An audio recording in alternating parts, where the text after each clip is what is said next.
Sometimes I am a very, very silly A-level maths tutor because when I first saw this question, I didn't know what to do. I got stuck, and you're going to see in a minute it was actually pretty easy. Sometimes you've got to take an L, so I'm going to show you the question and you're probably going to laugh at me for being so dumb, but here we go.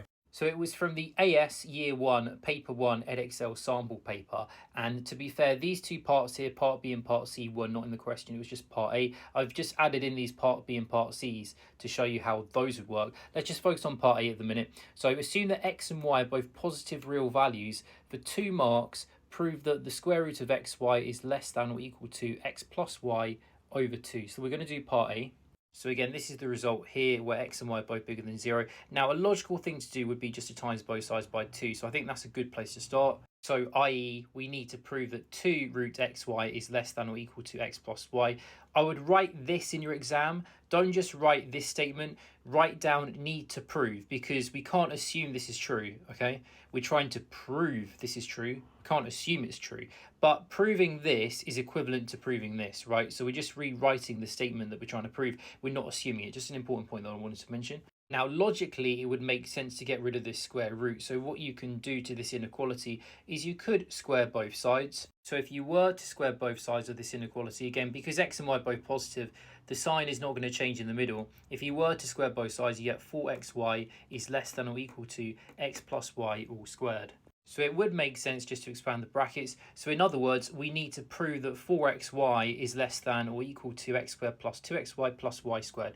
Again, it would make sense just to take away the 4xy from both sides. So again, in other words, we need to prove that 0 is less than or equal to x squared, and then take away the 4xy from both sides. We're going to get 2xy, take away 4xy, which is minus 2xy, and then plus y squared. Now, the reason why I got stuck here is because I didn't know what to do, but it's actually quite obvious, because do you notice how you can factorize this? Yeah, you can factorize that into x minus y times x minus y. So we need to prove that this thing is bigger than or equal to 0. And now it's pretty simple, because we just need to somehow explain why x minus y all squared is bigger than or equal to 0, which is quite obvious because any number squared cannot be negative. So what you can say in an answer, if a is a real number, then a squared must be bigger than or equal to 0. So therefore it's obvious that this real number squared is bigger than or equal to 0. And then because we've basically shown that all of these statements here are equivalent statements, it's kind of obvious that this initial result is true. I mean, since it's 2 marks, you don't have to do this, but you could do everything in reverse and kind of do this process here. Now, if you do get to this step, remember you can square root both sides, and since they're both positive, so since x and y are both positive values, you can just square root both sides and keep the sign there the same. So x plus y is greater than or equal to 2, and then root xy, and therefore you prove the result. Now, for the second part of this question, assume now that x is positive and y is negative. Is this result still true? So is the square root of xy less than or equal to x plus y over 2? Explain. Well, what do you think? I'll give you 10 seconds. Comment below what you think. Is this still true? And why would it be true or not true? What do you think? 10, 9, 8, 7. So remember, x is positive, y is negative. 5, 4, 3, 2, 1. No, it's not going to be true, because if y is negative and x is positive, what's going to happen under this square root? Well, you're going to get a positive times a negative.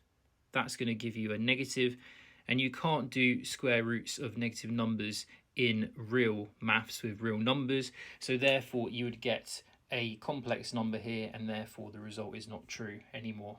So you can just say no, since x times y is now negative, so that means that the square root of xy is no longer a real value. Okay, so now what if both x and y are negative, so not positive, but they're both negative? Is this result there still going to be true? What do you think? Again, I'll give you 10 seconds. 10, 9, 8, 7, 6, 5, 4, 3, 2, 1. So it is not true anymore, and in fact the square root of x times y is actually bigger than x plus y over 2. Initially I wrote down a greater than or equal to sign, but actually you don't need the equal to sign. It is strictly greater than. Let's look at y. So again, we have that x and y are both negative. Now let's compare this number with this number. Now, since x and y are both negative, when you times two negative values together, what do you get? You get a positive. So what we know is we know that this number obviously here is positive, And then when you square root a positive number, so square root a positive number, obviously that's going to give you another positive. Now let's look at this situation.